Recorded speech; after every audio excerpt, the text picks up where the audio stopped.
Muito bem, vamos para a lição, resumo da lição de número 7, com o título A Desconstrução da Feminilidade Bíblica. Muito interessante, porque por um lado nós vamos ver o movimento feminista e por outro lado nós vamos ver o movimento feminino. Ou seja, a Bíblia de antemão, de muitos anos atrás, ela já traz aqui um grande empoderamento para as mulheres. É, pastor, mas a Bíblia não é machista? Não, de forma alguma. A Bíblia determina que a função do homem, a função da mulher, a função dos filhos, para que haja harmonia na família, harmonia na sociedade. E a Bíblia está descrevendo aqui, né, na leitura bíblica em classe, em Provérbios 31, está descrevendo uma mulher que ela é empreendedora, uma mulher que ela cuida do lar, uma mulher que é chamada de virtuosa e diz que o seu valor muito é sério de rubis. Então hoje qual é a maior moeda do mundo? É o dólar e o euro, mas nada pode bater o ouro. Então aqui a mulher ela é valorizada e diz que o preço dela, o valor dela, melhor dizendo, o valor dela excede, ou seja, é maior do que pedras preciosas. Aqui nós temos o texto áureo em Provérbios 31 e 30 que diz: enganosa é a graça e vaidade, a formosura, mas a mulher que teme ao Senhor, esta será louvada. Então aqui está falando aqui para que a gente possa valorizar a mulher, né? E aqui é um interessante esse versículo, por quê? Porque muitas vezes hoje no mundo nós estamos vivendo, está se valorizando a aparência. E tantas mulheres hoje, até mesmo adolescentes, mulheres que estão querendo mudar, né, fazer plástica, mudar alguma coisa no seu rosto, no seu corpo, por quê? Porque acha que não estão à altura ou que não são perfeitas. E a Bíblia já está dizendo que o valor dela não está na sua aparência, vai muito além disso. Então a mulher, ela é uma essência. Então a Bíblia valoriza a mulher. Verdade prática, a mulher foi criada para cooperar com o homem. Deus lhe confiou a dádiva da maternidade e função de ser esposa e auxiliadora. Vamos ver no decorrer da lição aqui que essa função de auxiliadora, essa função de estar ao lado, né, de cooperadora, ela também, o próprio Deus se diz cooperador para conosco, o próprio Jesus, né, ele diz lá que coopera conosco. Então, de forma alguma, isso é diminuir, ao contrário, é estar juntos, é trabalhar juntos, é completude. Leitura bíblica em classe se encontra em Provérbios, capítulo 31, do versículo 10 ao versículo de número 31. A introdução das escrituras apresenta a mulher virtuosa como símbolo da feminilidade. Essa mulher é retratada como modelo de esposa fiel, mãe amorosa, administradora e empreendedora exemplar. Então a Bíblia, ela dá tudo isso aqui. Ela dá todo esse valor para a mulher, e isso, veja bem, somente aqui em Provérbios 31 você já vê todo esse valor. E como que as pessoas começam a dizer, né, sem conhecer a Bíblia Sagrada, e começam a rotular. Por quê?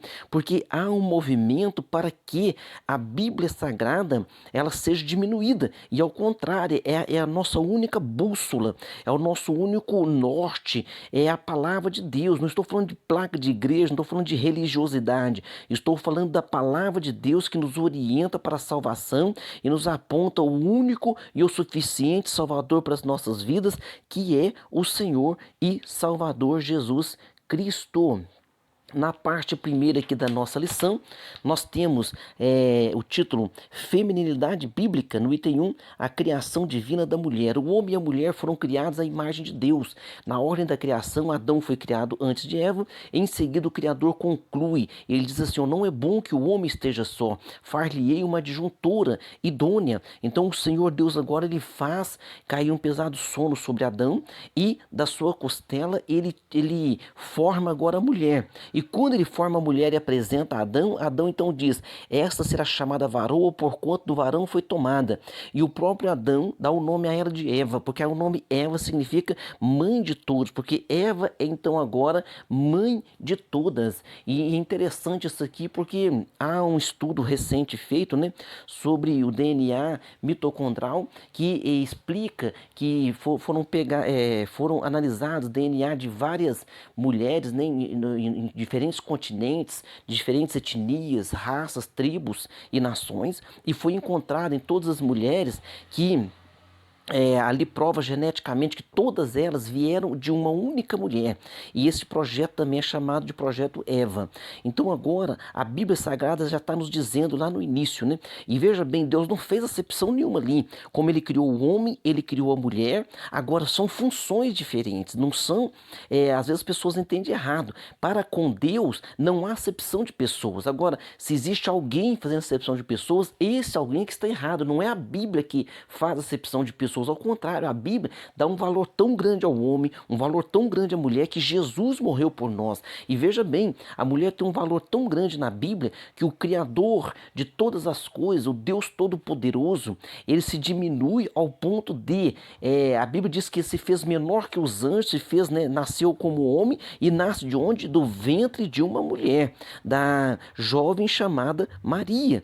Então, a Bíblia deixa claro, então, as funções distintas. Então, o homem e a mulher são criados, vamos dizer assim, em pé de igualdade, são bênçãos diante de Deus, mas têm funções distintas. No item 2 aqui, a bênção da maternidade. No mandato criacional, Deus ordenou ao homem e à mulher: frutificai e multiplicai-vos e enchei a terra. Então, é obviamente uma tarefa impossível para Adão realizar sozinho, não tem como. Assim, a mulher foi criada com a bênção da maternidade. Então, está dizendo, né, porquanto ela era a mãe de todos, então Adão lhe dá o nome de Eva. Por quê? Porque ela então seria a mãe de todos os viventes, de todos os seres humanos. A Eva então é a mãe. E isso é uma bênção diante de Deus. Isso é uma dádiva diante de Deus. Aqui em Timóteo capítulo 5, versículo 14, está dizendo: quero, pois, que as que são moças se casem. Paulo dando um conselho, né? Quero que as que são moças se casem, gerem filhos, governem a casa. Olha só, se Paulo está dizendo governem, então significa que a mulher, ela tem uma atuação muito importante. Então não há aqui uma diminuição da mulher. Ao contrário, quando você lê ali Provérbios 31, você vai ver que aquela mulher é forte, aquela mulher, como gostam de usar o termo, né, ela é empoderada, ela é empreendedora, ela auxilia, ela faz com que o marido dela seja uma pessoa importante na cidade. Por quê? Porque ela dá totais condições. O jeito dela atuar, o jeito dela agir, ela engrandece até mesmo o seu esposo. E a Bíblia Sagrada, ela dá a função do esposo, a função da esposa, a função dos filhos, e tudo em honra. Então está dizendo: governem a sua casa e não deem ocasião ao adversário de maldizer. O nosso adversário, nós sabemos que é o inimigo das nossas vidas, que é Satanás. Então não dá lugar ao diabo. Então tomar muito cuidado com esses movimentos, né, antibíblicos, que vem trazendo deformidade para até mesmo psicológica para as mulheres. É uma pressão tão grande na vida delas. E lá em Provérbios 31 diz que essa mulher, ela ri do futuro, porque ela tem certeza que o futuro dela está nas mãos de Deus, porque ela obedece aquilo que Deus determinou. E hoje quantas pessoas, né, não só mulheres, mas homens, estão tão assim, atormentados pelo futuro, tão ansiosos e sofrendo tantas pressões psicológicas. No item 3, a mulher como auxiliadora. A mulher foi criada para ser auxiliadora do homem. Nesse caso, o termo auxiliador também é empregado para referir-se a Deus. Veja bem, se o próprio Deus, a Bíblia também diz que ele é o nosso auxiliador. Porque alguém diz: ah, pastor, mas está dizendo que a mulher é auxiliadora, então não está diminuindo a mulher de forma alguma. Porque veja bem, em Marcos capítulo 16, está dizendo que o próprio Jesus coopera conosco. Então Jesus coopera conosco. Você vai levar a palavra e está cooperando, você vai orar e está cooperando. Então Deus também é o nosso auxiliador. E aqui no Salmo 33, verso 20, diz: ó, a nossa alma espera no Senhor. Ele é o quê? Ele é o nosso auxílio e o nosso escudo. Então não está se diminuindo aqui de forma... Não está se diminuindo aqui de forma alguma a mulher, quando diz que ela é auxiliadora para com o homem. Ela está, Deus diz ali, né, criou ela para que ela esteja diante do homem. Não é adiante, não é tomando a frente e também não é atrás. a Bíblia Sagrada deixa bem claro, quando Deus tira a mulher, né, forma a mulher do lado do homem, é para que eles estejam em completude, um ao lado do outro. Não é dos pés para que o homem a pise e a humilhe, não é da cabeça para que ela governe e mande, mas é ao lado, é completude. Isso não é diminuir a mulher em nada, isso na verdade é honrar a família, é honrar o esposo, é honrar a esposa. A Bíblia Sagrada, ela enaltece a mulher. Então essa formação do casal veja bem, então essa completude, né, mútua é necessária a formação do casal, a procriação, satisfação íntima do casal, vivência afetuosa e prazerosa para cumprir a vontade de Deus. Então a Bíblia, na verdade, o que ela faz é enaltecer o papel da mulher, viu? Parte 2 aqui, a desconstrução da feminilidade. No item 1, o ativismo feminista. No século XIX aconteceu na Europa e nos Estados Unidos a primeira onda de ativismo feminista. As mulheres reivindicavam direitos iguais dos homens. O primeiro a se popularizar foi o direito ao voto. Esse direito ao voto também se deu pelo quê? Por qual motivo? Pelo motivo da conscientização do homem também, porque é claro que a mulher tem direito ao voto, mas isso passa, não é apenas por um movimento, mas isso passa também pela conscientização. E outra coisa que temos que entender bem, os homens são educados prioritariamente pelas suas mães, e as mães não são mulheres, e a mãe não é a mulher que o homem aprende a honrar desde cedo. Veja bem, mãe é um nome sagrado para qualquer homem, para qualquer mulher. Esse nome é sagrado. Então cabe às mulheres também que ensinem os seus filhos homens a serem respeitosos, a honrarem, né, as suas esposas de acordo com que a Bíblia orienta. Para quê? Para que as famílias sejam fortalecidas, sejam abençoadas. Então, esse direito ao voto no século XX, a segunda onda do feminismo lutou por direitos reprodutivos e liberdade sexual. Veja bem, essa ativista que é citada aqui, né, Simone Simone de Beauvoir, ela nasceu em 1908 e morreu em 1986.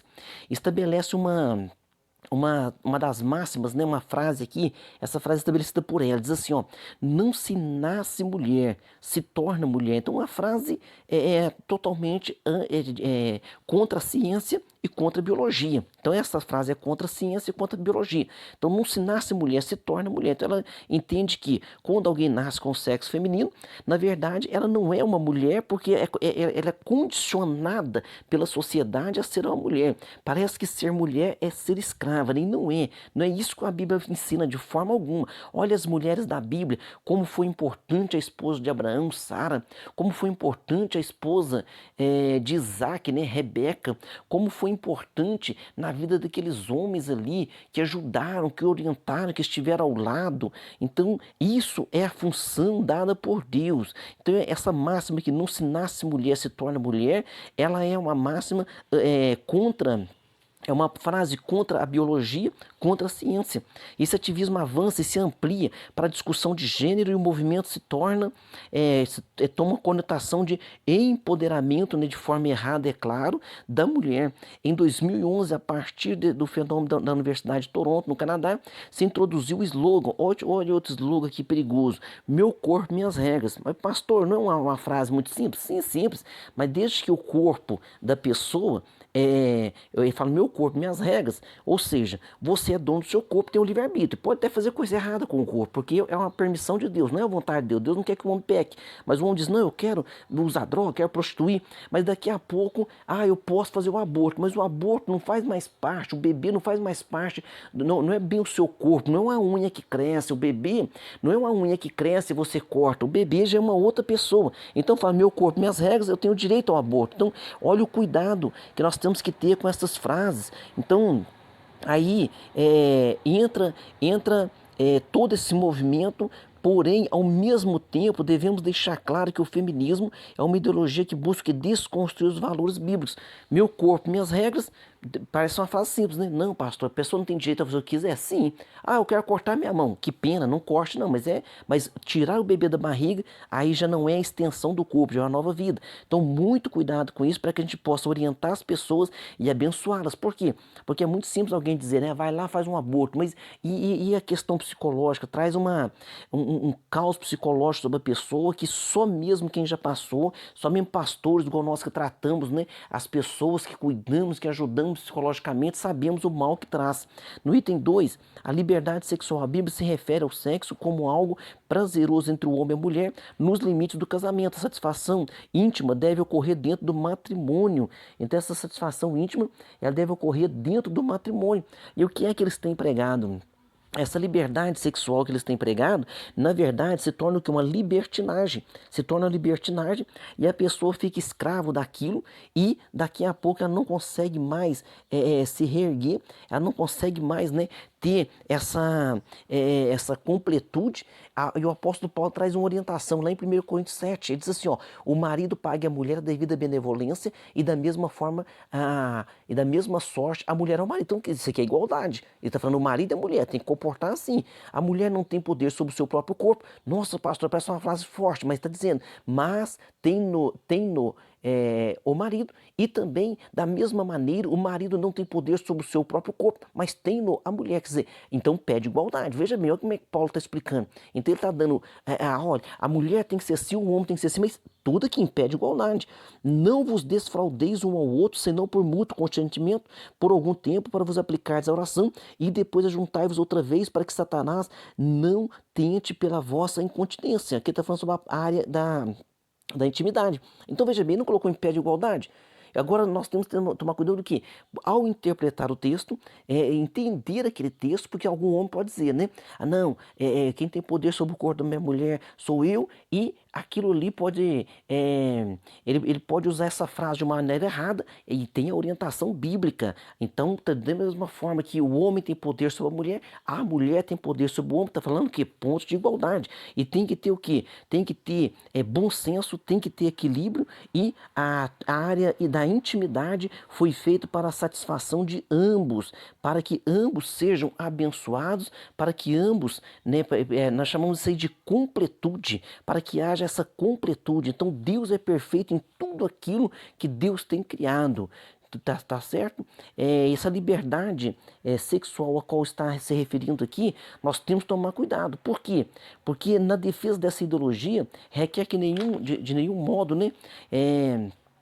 Dizendo o seguinte, não, o relacionamento íntimo pode ser feito de qualquer maneira, pode ter fornicação, pode ter adultério, e isso é pecado. Fornicação é intimidade antes do casamento, e adultério é intimidade quando você está casado e algum dos cônjuges pula a cerca. Então está errado. Então nessa esteira temos o aborto, a gravidez indesejada, a desconstrução da família. Então nós temos que tomar este cuidado. Por quê? Porque isso tem trazido prejuízo tanto à sociedade como às pessoas individualmente. No item 3 aqui, ataques à família tradicional. A escritura ensina que o casamento é monogâmico, heterossexual e indissolúvel, tendo o homem como líder da família, porém para a ideologia do ativismo feminista, essa forma bíblica de matrimônio escraviza a mulher, obriga o casal a ter relações sexuais apenas com seu cônjuge e tiraniza os laços conjugais que não podem ser rompidos. Veja bem, olha só como que eles estão trabalhando contra a palavra do Senhor. Então nessa esteira, né, não, tem que ter liberdade, tem que deixar fazer o que quiser.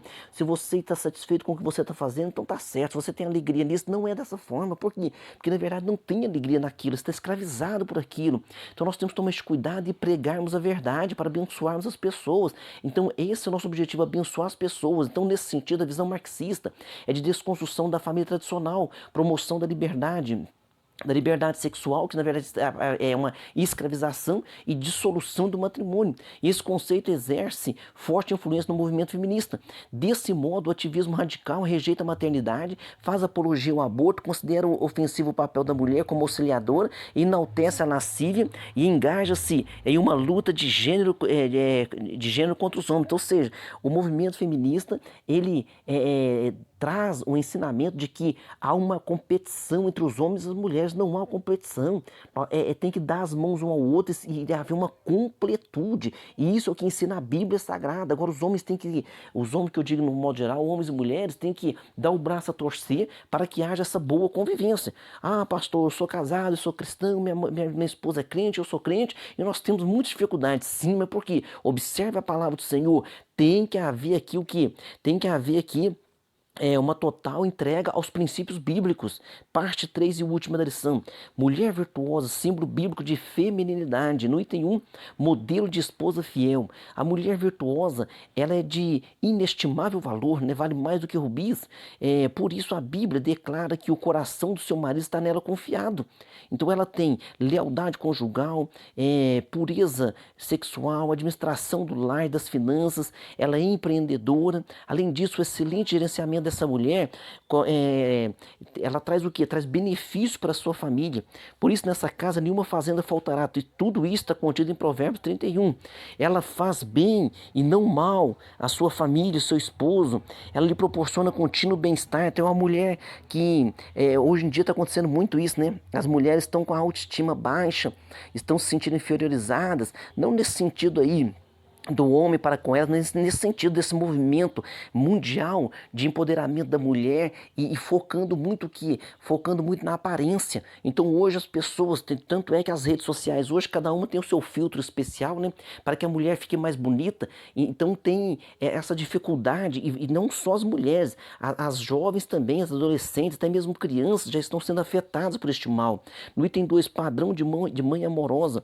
A mulher virtuosa é também uma mulher dedicada, se levanta e dá mantimento à sua casa. Ela acorda quando ainda está escuro e providencia refeição para sua família, pelo bem-estar de seu marido e seus filhos, ela gerencia. Ela é uma gerenciadora, ela é uma gerente do lar.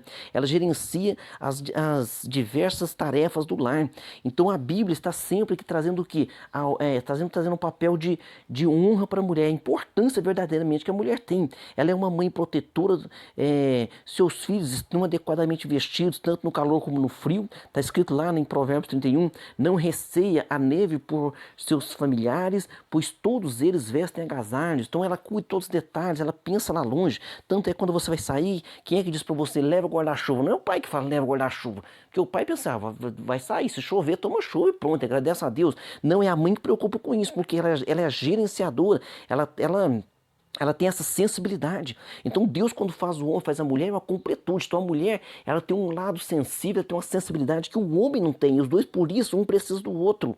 Isso é a Bíblia Sagrada. Então ela antecipa-se às dificuldades domésticas, não come o pão da preguiça, os filhos reconhecem a sua incalculável valor e aí elogiam. E outra coisa também nós estamos precisando, né? E depois, mais para frente, falar sobre isso, para que os filhos, eles deem valor aos seus pais e, principalmente, né, que obedeçam. Isso é bíblico, para que haja essa harmonia no lar. No item 3 aqui, exemplo de administradora e empreendedora. Então a mulher virtuosa, ela é uma notável administradora, como empreendedora, adquire tecidos, confecciona roupas, lençóis e colchos de boa qualidade, negocia bens importados e de elevado padrão para sua casa, compra propriedades, gerencia negócios lucrativos.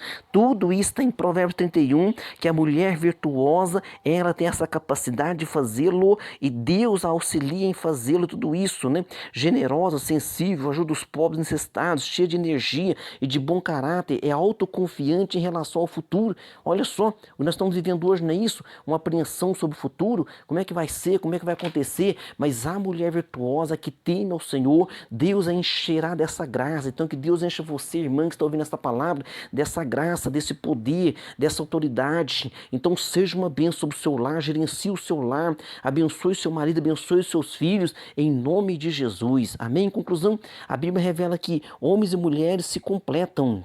Dessa forma, marido e esposa são iguais como pessoas, mas diferentes nas suas funções divinas estabelecidas. E que a tarefa de auxiliar, né, não é de forma alguma diminuir a mulher. Muito pelo contrário. Cada um tem a sua função e nessa função há uma completude e há a bênção de Deus sobre a vida da família. Amém? Vamos para as nossas perguntas. Número 1, no ato criativo, como imagem divina foi distribuída para Adão e Eva. Então, no ato criativo, como imagem divina, como a imagem divina foi distribuída distribuída para Adão e Eva, foi distribuída sem distinção entre eles, fazendo-os iguais diante do Altíssimo. Adão e Eva foram criados iguais em personalidade, em pessoalidade, valor ou em respeito. Só a função deles são diferentes. Na pergunta 2, no século XIX, o que aconteceu na Europa e nos Estados Unidos? A primeira onda do ativismo feminista, as mulheres reivindicavam direitos iguais aos dos homens. Então veja bem, as mulheres têm os mesmos direitos que os homens? Claro, têm o direito de votar, direito a tantas coisas, mas nós temos que entender a função distinta do homem e da mulher. Pergunta 3, o que a Bíblia ensina sobre o casamento? Ensina que o casamento é monogâmico, heterossexual e indissolúvel, tendo o homem como líder da família. Pergunta 4, cite ao menos 2 características da mulher virtuosa como mãe. Ela é dedicada e protetora. Pergunta 5, cite ao menos 2 características da mulher virtuosa como administradora. Ela faz negócios, administra produção, ela é empreendedora. Então a Bíblia Sagrada honra a mulher e que Deus continue guardando, né, todas as mulheres, sejam elas solteiras, casadas, viúvas, que Deus guarde as nossas crianças e que o Senhor dê a cada uma, né, esse entendimento do seu valor, daquilo que o Senhor quer sobre a sua vida e que você seja abençoado e que qualquer trauma que você tenha seja repreendido agora em nome de Jesus e que você seja cheio da graça, cheio do Espírito Santo. Amém? Deus abençoe a todos e até a próxima aula.